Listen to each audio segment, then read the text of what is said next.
Assalamualaikum warahmatullahi wabarakatuh. Bagaimana kabarnya hari ini anak-anak? Semoga dalam keadaan sehat ya. Sebelum mulai pelajaran pada hari ini, alangkah baiknya kita awali dengan membaca doa bersama. Dan doa dimulai. Berdoa selesai. Baik, kalian sudah memasuki semester 2, berarti artinya kalian harus lebih semangat lagi untuk belajarnya. Untuk materi pertama, kita akan belajar tentang puisi rakyat.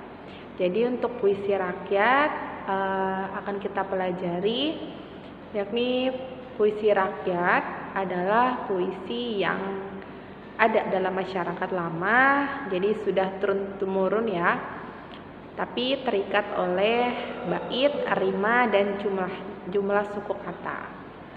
Nah, untuk puisi rakyat sendiri itu dibagi menjadi 3 jenis ya. Jadi puisi rakyat itu dibagi menjadi 3 jenis, yakni gurindam, syair, dan pantun ya. Gurindam, syair, dan pantun.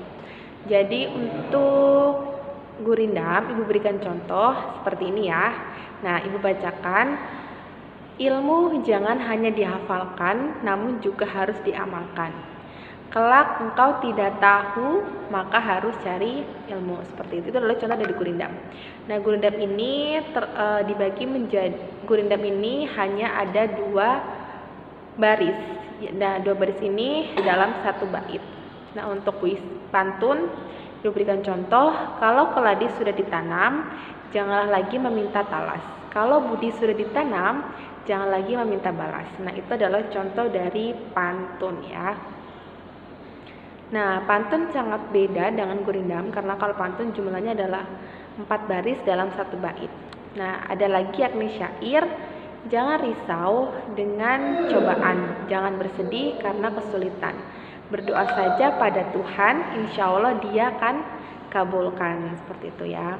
Nah, sebenarnya apa sih pengertian dari pantun, pantun, syair, dan gurindam? Nah, kita akan pelajari ya. Jadi yang pertama untuk gurindam. Gurindam merupakan salah satu puisi rakyat yang syarat dari nilai moral dan nilai agama. Ya, jadi kalau gurindam memang kental dengan nilai-nilai agama ya dan nilai moral, dan sifatnya itu untuk memberitahu kita kepada hal yang baik ya, seperti itu. Nah, untuk gurindam bisa sering kita katakan dengan sebuah perumpamaan ya, atau bisa kita sebagai jadikan pegangan hidup atau patokan hidup kita ya. Nah, untuk ciri-ciri gurindam itu pasti berbeda dengan yang namanya ciri-ciri pantun dan syair. Jadi untuk ciri-ciri gurindam yang pertama itu terdapat dari 2 baris dalam 1 bait. Jadi dalam 1 bait terdapat hanya 2 baris saja. Jadi kalau gurindam itu pendek, berbeda dengan pantun dan syair. Yang kedua, setiap baris mempunyai jumlah kata sekitar 10-14 kata. Jadi jumlah suku kata dalam setiap baris itu hanya minimal diperbolehkan 10-14 kata saja. Di luar itu tidak boleh ya. Nah, yang ketiga, setiap baris mempunyai rima atau persajang AA, BB, CC. Maksudnya gini, jadi kalau baris pertama itu huruf belakangnya adalah N, maka baris kedua huruf belakangnya juga harus N. Jadi sama, seperti itu ya. Nah, cara menghitung suku kata biar tahu 10-14 kata, yakni dengan cara diejak. Nah, Ibu berikan contoh ya. Yang gurindam ini, ilmu jangan hanya dihafalkan, pas ya 10 kata. Nah, itu kalau gurindam itu minimal adalah 10 kata. Seperti itu cara menghitung suku kata. Nah, sekarang untuk baris pertama berisikan masalah atau soal dalam gurindam. Baris kedua maka berisikan jawaban akibat dari si masalah tersebut ya. Jadi baris pertama berisi masalah atau soal, baris kedua berisi akibat dari masalah. Nah, itu adalah gurindam. Sekarang kita beralih kepada pantun. Jadi pantun adalah puisi lama yang membudaya dan mengakar dalam masyarakat. Kenapa dikatakan membudaya? Karena pantun ini memang sudah lama ya, sudah lama ada di masyarakat. Jadi semua orang pasti tahu yang namanya pantun gitu. Nah, pantun terikat akan bait dan barisnya. Ciri-ciri pantun tentu berbeda dengan ciri-ciri gurindam. Jadi yang pertama, satu, setiap bait terdiri atas 4 baris. Jadi kalau tadi gurindam satu baitnya terdiri dari 2 baris. Nah, kalau pantun satu bait terdiri dari 4 baris, ya. Yang kedua, setiap baris terdiri atas 8 sampai 12 suku kata. Ini juga beda. Tadi kalau gurindam itu hanya 10 sampai 14. Tapi kalau pantun itu dari 8 sampai 12 suku kata. Nah, yang ketiga, baris pertama dan kedua adalah sampiran. Baris ketiga dan keempat adalah isi. Kalau tadi gurindam, baris pertama adalah masalah, baris kedua adalah akibat.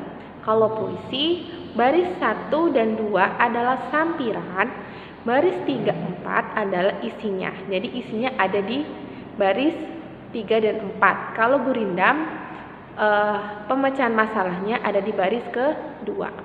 Dan rima dari setiap akhir pantun itu bersajak ABAB ya.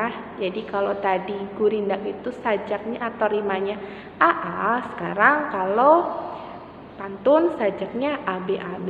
Nah, seperti itu ya. Kita lanjut lagi kepada syair. Nah, syair merupakan salah satu dari puisi lama. Nah, syair mempunyai arti puisi di dalam pengetahuan umum, ya.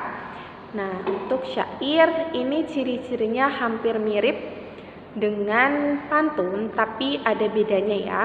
Jadi kalau syair sama-sama dan pantun itu memiliki satu bait 4 baris. Yang membedakan adalah dalam setiap baris terdiri dari 8 sampai 14 suku kata. Kalau pantun tadi kan 8 sampai 12. Nah, sekarang kalau syair 8 sampai 14. Terus syair bersajak A. Nah, kalau misalkan pantun itu sajaknya AB. Nah, kalau tadi pantun itu baris pertama dan kedua sampiran, baris ketiga 4 isi, kalau dalam syair semuanya adalah isi. Jadi A itu semuanya isi. Semua bait, semua baris itu semuanya isi. Nah ya, kemudian menggunakan bahasa kiasan. Nah, kalau syair lebih kepada menonjolkan keindahan ya. Kiasannya itu lebih terlihat dibandingkan dengan pantun. Nah, seperti itu ya. Nah, sudah paham? Nah, di sini Bu Widya memiliki pertanyaan. Jadi, mohon dijawab ya. Ini pertanyaannya. Jawablah pertanyaan berikut ini. Nah, yang pertama, perhatikan pantun berikut. Pergi ke laut membawa jala. Jala ditebar sambil mengingat. Meski hidup banyak kendala, haruslah kita selalu semangat. Nah, kira-kira isi dari pantun tersebut adalah apa? Kira-kira amanat yang bisa diambil itu apa? Nah, nanti silahkan tuliskan di dalam Google Classroom ya. Silahkan jawab pertanyaan ini, dituliskan di buku tugas kalian, nanti dikirimkan hasilnya ke Classroom. Ini untuk nomor 1. Nomor 2, perhatikan syair berikut ini. Wahai Ananda, intan pilihan, berterus terang janganlah segan. Apa yang benar engkau katakan, apa yang salah engkau tunjukkan. Nah, sekarang isi syair tersebut adalah titik-titik. Nah, silakan kalian jawab. Kemudian kalian tuliskan juga di dalam buku tugas kalian.